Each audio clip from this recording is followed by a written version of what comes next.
I am 78 years old. If you look at the statistics, I am in the final chapter, and nearly every time I meet someone new or catch up with an old acquaintance at the grocery store, they ask me the same thing. It is usually whispered with a look of pity in their eyes. They ask, Arthur, don't you want a partner?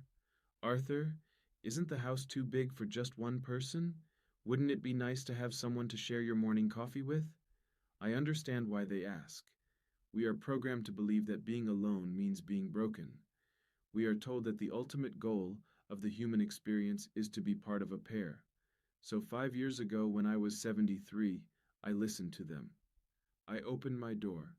I let someone in. And I am going to tell you the truth that nobody wants to admit at dinner parties.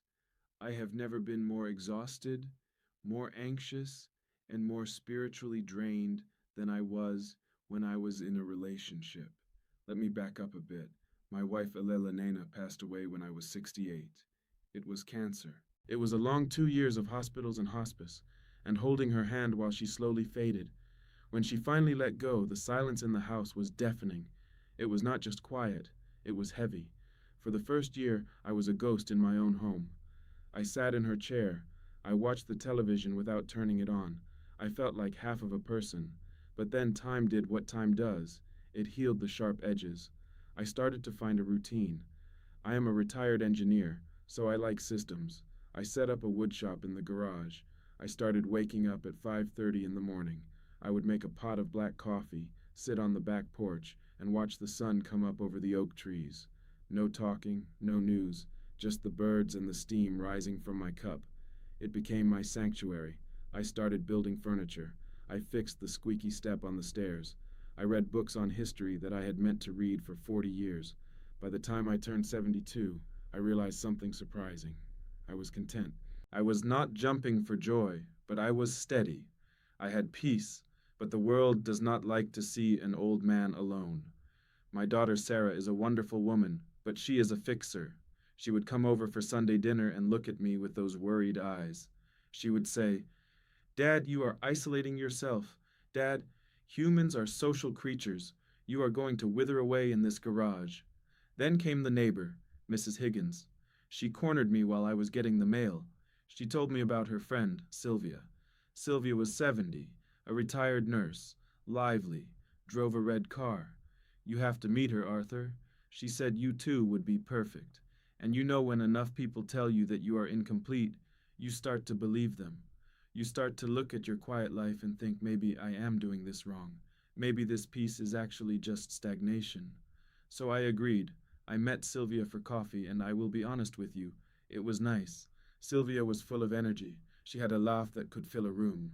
She asked me about my woodworking. She complimented my shirt. For the first time in years, I felt seen.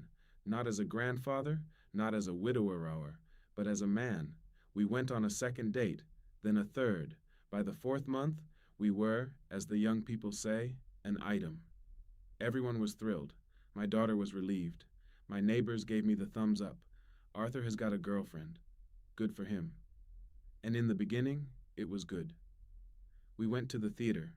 We tried new Italian restaurants. I put on my nice slacks and shaved every day. It felt like I was living a second youth. But then, the reality of merging two lives at 73 years old began to set in. And it was not the big things. It was the thousand little things. It started with the phone. Before Sylvia, my phone was a tool. It sat on the kitchen counter. I used it to call the plumber or check the weather. With Sylvia, the phone became a leash. She loved to text.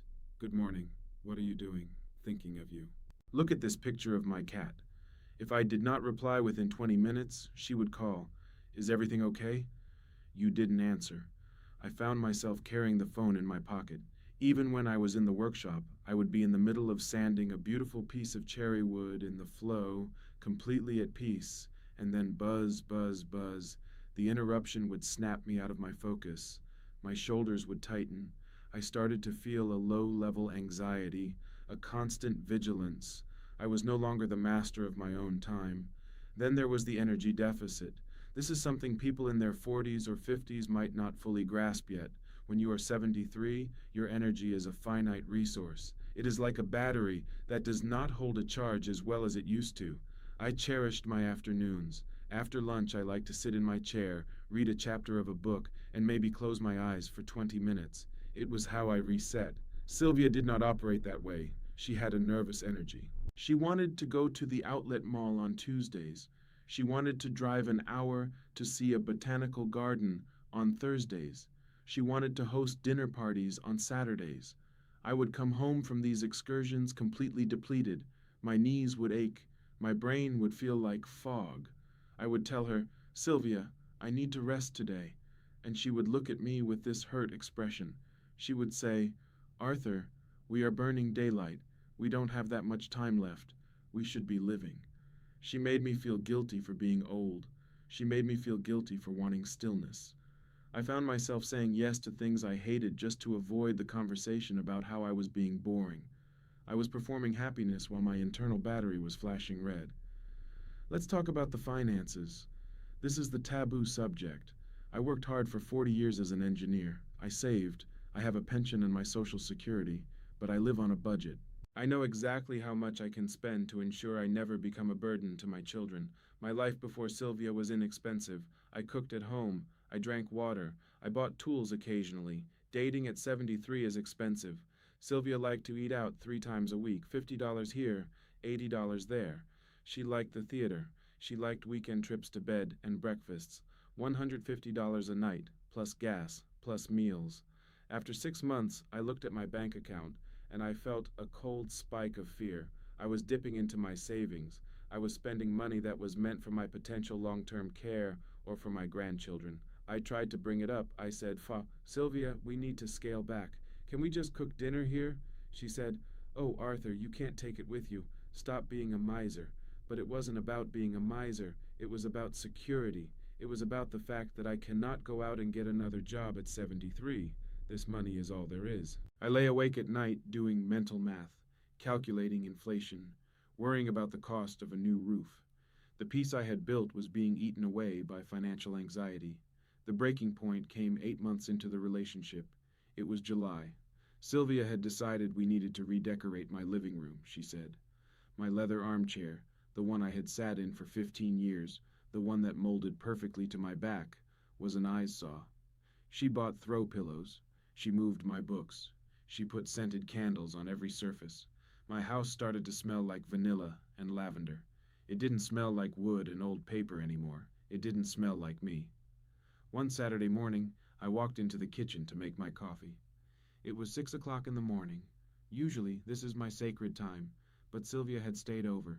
She was already up clattering dishes, playing the news on the radio at full volume. She started talking to me about her niece's wedding before I had even taken a sip of coffee. She was talking about flights and hotels and what color tie I should wear. I stood there holding my mug, and I looked around my kitchen, and I felt like a stranger. I felt crowded. I felt suffocated. I realized that in my effort not to be lonely, I had completely abandoned myself. I was living someone else's life on someone else's schedule, spending money I wasn't comfortable spending to please a woman who didn't actually like who I was. She liked the idea of me. She liked having a companion, but she didn't like my silence. She didn't respect my need for solitude. I ended it 2 days later. It was not easy. There were tears. She told me I was making a mistake. She told me I was going to die alone and bitter. My daughter was disappointed. She said, "Dad, she was trying so hard." But the moment Sylvia drove out of my driveway for the last time I walked back into my house, I turned off the radio and I sat in my old leather chair, and the silence washed over me like a warm bath. It was the most beautiful feeling I have ever experienced. That was 5 years ago. I am 78 now. I have not been on a date since, and I have no intention of ever doing it again. And I want to tell you what I have learned, because if you are 60 or 65 or 70, people are lying to you about what happiness looks like. First, you have to understand the difference between loneliness and solitude. Loneliness is a feeling of lack. It is a pain. Solitude is a state of being. It is a glory. When I was with Sylvia, I was never alone, but I was incredibly lonely because I could not hear my own thoughts. Now I am alone almost all day, but I am not lonely. I am full. I am full of my projects, my books, my thoughts, and the simple rhythm of a day that belongs entirely to me. Second, at this age, peace is the most valuable currency you have. It is worth more than money. It is worth more than excitement. It is worth more than validation. When you invite someone into your life, you are inviting in their chaos, their family drama, their health issues, their financial expectations, and their neurosis. When you are 30, you have the energy to process that chaos. When you are 78, you do not. You have earned the right to a calm harbor. I have a friend, George. He is 80. He got remarried last year to a woman 10 years younger. I see him at the hardware store. He looks tired. He tells me about the cruises he has to go on. He tells me about the arguments over the thermostat. He tells me he misses his old dog, that his new wife made him give away because she was allergic. He has a ring on his finger, but he has lost the sparkle in his eye. He traded his freedom for the appearance of not being alone. There is a dignity in handling your own life. I wake up when I want. I eat what I want. If I want to spend 3 days working on a birdhouse without speaking to a soul, I do it. I am not accountable to anyone's emotional state but my own. And yes, sometimes on Christmas Eve, or when I see a couple holding hands in the park, I feel a momentary pang, a little twinge, but I let it pass because I know the cost of that hand-holding.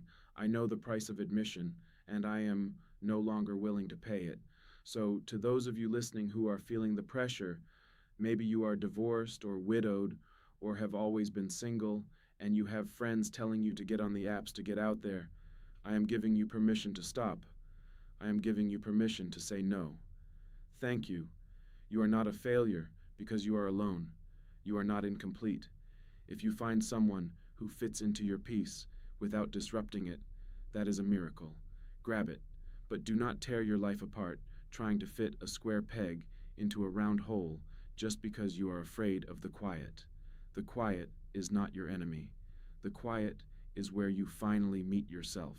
And at 78, I have found that I am actually pretty good company. Don't let the fear of dying alone force you to live in a way that makes you wish you were dead. Reclaim your space, reclaim your time, reclaim your money, and most importantly, reclaim your peace. It is the only thing we get to keep until the very end. If this story struck a chord with you, if you understand the value of a quiet morning and a life lived on your own terms, please do me a favor. Click that subscribe button for this channel. Like this video so others can find it. And I want to hear from you in the comments. Are you embracing the solitude or are you still searching? Let's talk about